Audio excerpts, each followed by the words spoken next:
할렐루야, 반갑습니다. 오늘 에스겔 10장 말씀 통해서 함께 하나님 은혜 나누는 시간을 갖도록 하겠습니다.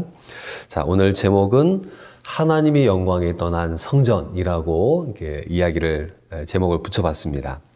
왜냐면은 이 에스겔이 환상을 보는데 하나님의 성전에 가서 그 하나님의 영광이 떠나는 모습을 보게 된 것입니다.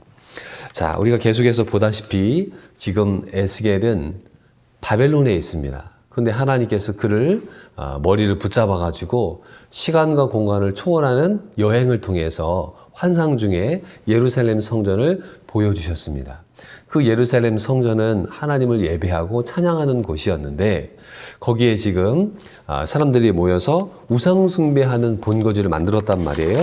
그래서 어제 말씀 우리가 본 것처럼 질투의 우상을 세워놨고 그 다음에 70명의 장로들은 가증한 그림들 앞에서 그들을 섬기고 또 여자들은 단무스를 위하여 애통하고 또 25명의 사람들, 제사장의 무리들은 다 같이 모여서 이 동쪽을 향해서 태양을 향해서 절을 하고 있는 그런 이 종교다원주의의 아주 전형적인 모습들을 보여주게 되었습니다. 원래는 하나님의 집이었잖아요.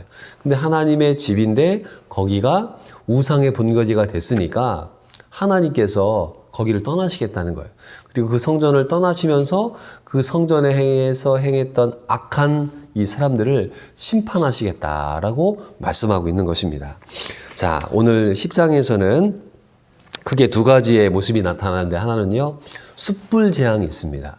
즉 하나님의 천사가 이제 있는데 그 천사의 모습은 가는 세마포 옷을 입고 있고 먹줄을 가지고서 이마에다가 사인을 하던 그 천사였습니다. 그 천사를 어떤 학자들은 성자 예수님을 상징한다라고까지 이야기를 했습니다.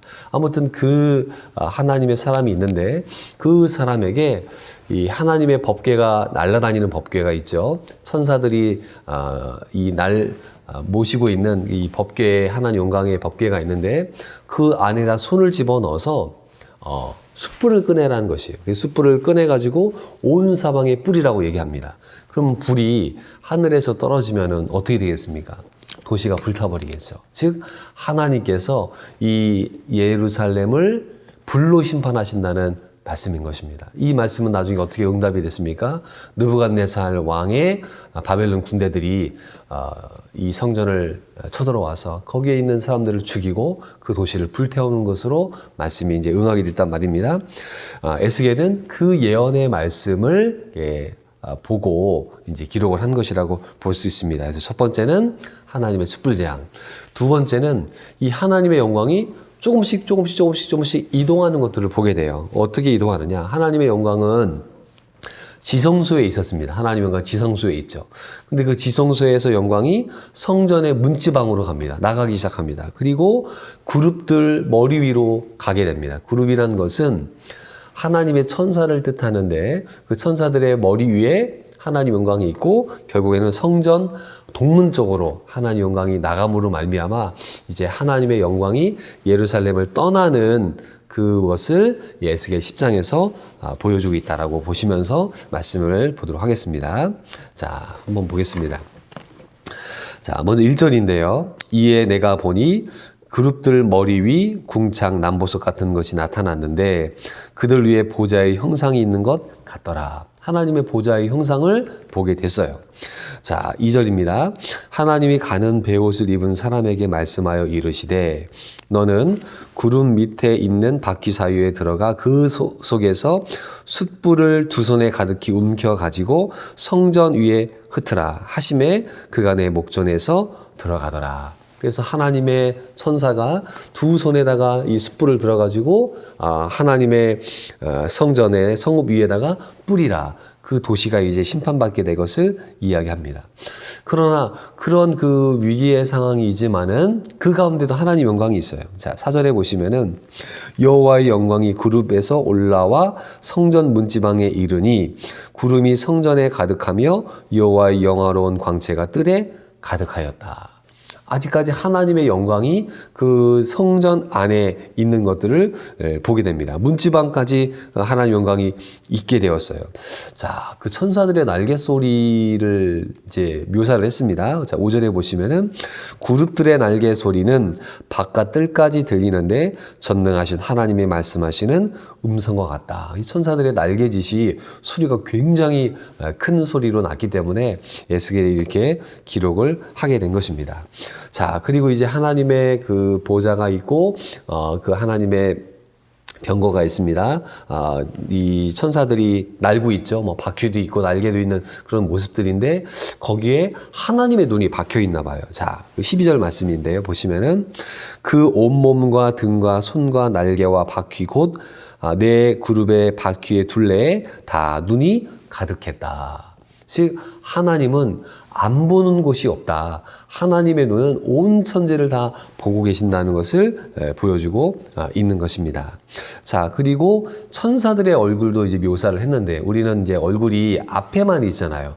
근데 천사는 앞, 뒤, 옆, 내면의 얼굴을 가지고 있다는 것이에요. 신비롭죠. 예. 내면의 얼굴인데 그것이 특색이 있습니다. 자, 14절 말씀이네요. 그룹들에게는 각기 내면이 있는데 첫째 면은 그 그룹의 얼굴이요. 이제 첫째 얼굴은 그룹의 얼굴. 그룹이라는 건 천사잖아요. 그러니까 천사의 얼굴을 하고 있고 둘째 면은 사람의 얼굴이고 셋째는 사자의 얼굴이요. 넷째는 독수리의 얼굴이다. 그래서 그 천사의 모습 속에는 여러 가지가 있다는 것을 보여주고 있는 것입니다. 참 신비로운 존재지요. 그래서 이렇게 하나님께서 아무튼 이 하나님을 믿지 않는 우상 덩어리로 된 예루살렘 성읍 또 성전을 하나님께서 숯불로 심판하신다는 말씀이 나오고요. 자, 그 뒤에 있는 부분에는 하나님께서 점점 이동하시는 모습들을 우리 한번 살펴보도록 하겠습니다. 자, 거기 말씀 보시면은요, 18절 말씀 보실까요? 자, 18절 보시면은 여호와의 영광이 성전 문지방을 떠나서 그룹들 위에 머무르게 되었다. 점점 이동하게 되는 것이죠. 지성소에서 이제 있다가 성전 문지방에서 있다가 그룹들 위, 천사들이 날고 있는데 그 위로 하나님 영광이 갔고요. 19절도 보겠습니다. 그룹들이 날개를 들고 내 눈앞에 땅에서 올라가는데 그들이 나아갈 때 바퀴도 그 곁에 함께 하더라. 그들이 여호와의 전으로 들어가는 동문에 머물고 이스라엘 하나님의 영광이 그 위에 덮였다. 그래서 하나님의 영광이 동쪽 문을 통해서 점점점 이제 나가고 있는 모습들을 보여주고 있는 것입니다. 자, 오늘 이 말씀을 통해서 우리가 몇 가지 중요한 말씀들을 이렇게 살펴보겠습니다. 자, 먼저 에스겔서 초반부에 이 에스겔이 하나님의 영광을 보게 되었죠. 이 천사들의 모습들을 보게 되었습니다. 4명의 천사가 있고 거기에 보좌가 있고 또 하나님의 병거가 있는 그런 모습들로 되어 있죠. 바퀴가 달려있는 그런 그 천사들이 들고 있는 그런 하나님의 보좌가 있었습니다. 어떻게 보면 범제단 같은 그런 제단이죠. 그거를 이 에스겔이 바벨론에서 봤단 말이에요. 바벨론에서. 그런데 지금 또 하나님께서 이 에스겔을 들고 예루살렘에 가니까 거기에도 그 하나님의 형상이 거기 있는 거예요. 그 천사들의 모습이 있는 거예요. 그래서 오늘 그 10장에서는 내가 보았던 그 그발 강가에서 보았던 거에 여기 예루살렘에도 똑같이 있더라. 내가 똑같은 것을 봤다라고 강조합니다. 그게 20절이에요. 자, 보세요. 20절 보시면은 그것은 내가 그발 강가에서 보던 이스라엘 하나님 아래에 있던 생물이라. 그들이 그룹인 줄을 내가 아니라.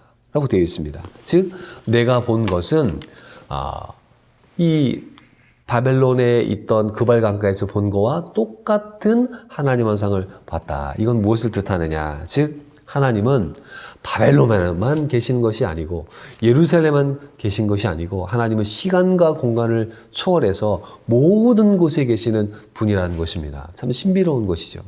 즉 우리도 보면은 공기가 지구를 다 감싸고 있잖아요.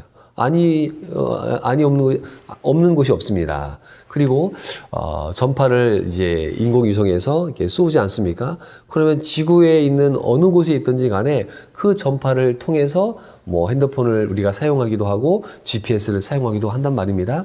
그 전파가 어느 곳에든지 다 도달하죠. 또 빛도 태양이 딱 비치면은 그 지구 뭐 뒤쪽은 밤이라 안 되겠지만 낮이면은 그 햇빛이 모든 곳에 다 비치는 것처럼 하나님은 아니 계신 곳이 없다라는 것을 에스겔이 깨닫게 된 것입니다. 고대의 신과는 하나님은 어느 한 지역에 있는 지역신으로 생각을 했는데 이 에스겔이 본 환상은 하나님은 그발 강가에도 계시고 하나님은 예루살렘에도 계시는 분이시다. 하나님의 눈은 온 천지를 보신다는 것을 깨닫게 됐습니다. 즉 우리는 하나님의 눈이 우리의 삶을 다 보고 계신다는 것을 우리가 알고 있어야 되는 것입니다. 자, 또 우리가 깨닫게 되는 것은 하나님의 성전을 이제 천사가 와서 숯불로 심판하시는 모습을 보게 되잖아요. 그러면은 그 성전은 과연 무엇인가? 오늘날 두 가지의 성전이 우리에게 있습니다. 첫째는 예배당이에요. 예배당. 이 예배당이 거룩해야 되는데 청소도 열심히 해야 되겠지만은 이 가운데 있는 하나님의 무리들이 거룩한 삶을 살아야 그 성전이 거룩한 것입니다. 거기에서 모여서 예배하고 찬양하고 하나님을 높이면은 그 예배당은 귀한 곳이죠. 근데 그 예배당 안에 하나님 영광이 없다. 그러면 거기 문제가 있는 것입니다. 또 하나의 성전은 무엇입니까? 바로 우리 마음이 하나님의 성전이라고 성경이 말씀하고 계세요. 꼭 기억해야 될 말씀 중에 하나가 고린도전서 3장 16절입니다. 우리가 요한복음 3장 16절 알잖아요. 똑같이 고린도전서 3장 16절에 보면은 너희가 하나님의 성전인 것과 하나님의 성령이 너희 안에 계시는 것을 알지 못하느냐라고 바울이 이야기하고 있습니다. 즉 우리는 건물에 있는 하나님의 영도 굉장히 중요하지만 우리 마음, 우리 각 사람 한 사람이 다 하나님의 성전이라고 성경이 말씀하고 있기 때문에 우리의 마음에는 우상이 없어야 돼요. 즉 우리 마음속에 하나님보다 더 귀히 여기는 쾌락, 돈, 명예, 인기, 세상에 있는 즐거움들, 이것들이 우리 마음을 차지해서 하나님을 내쫓아서는 안 된다는 것입니다. 그래서 우리의 마음이 바로 하나님의 성전이기 때문에 이 하나님의 성전을 잘 가꾸어야 되는 것입니다. 자, 그러면은 하나님의 영광이 지금 어디에 있는가? 지금 예루살렘 성전에 지성소의 영광이 있다가 문지방으로 갔다가 또 그룹들 머리로 갔다 동문으로 해서 하나님 영광이 이제 떠나시는 모습을 보여줍니다. 우리 한국 교회는 130년 전에 하나님을 알지 못했죠. 예수님 알지 못했습니다. 그러나 우리나라 민족의 조상들은 천지신명을 믿었죠. 그래서 그 천지신명을 선교사님들이 와서 보니까 종교심이 있는 민족인 거예요. 그리고 신을 믿고 있어요. 그렇구나. 너희들도 신을 믿고 있는데 그 신을 과연 뭐라고 부르냐 알지 못했습니다. 그래서 God, 신이라는 단어를 이제 성경 번역자들이 연구하다가 그래. 하나밖에 없는 분, 하나님으로 번역을 하게 되어서 우리에게 이 성경이 전해지게 된 것입니다. 그래서 하나님의 영이 이제 드디어 우리 민족 가운데 임하여서 방방곳곳에 교회들이 지금 있습니다. 그런데 그 하나님의 영이 늘 함께 하시면 좋겠지만 요한계시록에 보면은 하나님이 촛대를 옮기세요. 각 교회들을 사용하실 때가 있으신 거예요. 즉 전 세계를 봤을 때도 하나님이 이스라엘이라는 나라를 사용하셨죠. 그리고 하나님 말씀을 갖고 있던 바울이 유럽으로 갔습니다. 유럽에 있는 영국이나 독일이나 종교개혁을 통해서 하나님을 믿는 사람들이 일어나게 되었고 또 루터와 같은 종교개혁자, 칼빈과 같은 종교개혁자를 통해서 이들은 하나님 말씀을 그들이 이제 전해주게 되었습니다. 그리고 그 복음이 미국으로 가고 그 미국에 있던 말씀 들었던 뜨거운 선교사들이 한국으로 오게 됐습니다. 그리고 우리나라 한국 선교사들도 전 세계에 흩어져서 복음을 전하고 있죠. 예, 그래서 우리가 꼭 알아야 될 것은 하나님께서 쓰시는 나라가 있고 하나님이 쓰시는 교회가 있고 하나님이 쓰시는 개인이 있다는 것이에요. 그 사람은 하나님 말씀에 순종하고 말씀대로 사는 사람은 하나님이 그와 함께 하심으로 그의 영광을 보이시지만 즉 여기 예루살렘의 하나님 영광이 떠나신 것처럼 하나님을 버리고 말씀을 버리고 세상의 인본주의를 따라가는 나라와 기관과 교회들은 하나님께서 숯불을 던지셔서 그들을 사용하지 않으신다고 하기 때문에 우리도 지금 교회들이 전국에 다 흩어져 있지만 이제 교회들이 점점 위기가 올 것입니다. 코로나로 말미암아 재정적인 압박을 겪게 되고 사람들은 뭐 예배당 안 가도 인터넷으로 예배를 드리니까 하면서 그 헌신도가 점점점 떨어지고 있다는 것입니다. 그것은 하나님을 기쁘시게 하는 것이 아니에요. 우리가 다양한 말씀들을 보지만 함께 모여서 예배하고 함께 모여서 교제하고 함께 모여서 하나님 나라를 꿈꾸는 우리의 신앙의 삶들이 우리에게 있어져야 되겠습니다. 자, 하나님의 영광이 떠난 교회는 의미가 없습니다. 우리의 삶 가운데 하나님의 영광이 떠났다? 의미 없는 인생이에요. 하나님의 영광이 없는 교회, 의미 없는 교회예요. 그래서 오늘 하루도 마음속에 다짐을 합니다. 먹든지 마시든지 무엇을 하든지 하나님의 영광을 위하여 하시는 하루 되시는 복된 하루 되시기를 주의 이름으로 축원드립니다. 아멘. 기도하겠습니다. 하나님 아버지 감사합니다. 오늘 에스겔서 10장 말씀을 통해서 하나님의 영광이 떠나는 예루살렘을 천사가 숯불을 던짐으로 말미암아 심판하시는 것들을 보게 되고 하나님의 영광이 점점 떠나는 것을 보게 됩니다. 주님, 오늘날에 있는 우리 한국교회, 우리 섬기는 교회들이 있습니다. 그 교회가 하나님의 영광을 나타내는 교회 되게 해 주십시고 너희가 하나님의 성전인 것과 하나님의 성령이 너희 가운데 거하시는 것을 알지 못하느냐. 우리 마음이 하나님의 성전이 되어서 주의 영광을 위해 사랑하는 저희를 되게 하여 주시옵소서. 먹든지 마시든지 무엇을 하든지 주님 영광을 위해 살아가는 복된 하루 되기를 주의 이름으로 간절히 축원합니다. 함께하여 주옵소서. 아버지 오늘도 주님 뜻대로 살기 원합니다. 역사하여 주옵소서. 예수님의 이름으로 기도드리옵나이다. 아멘.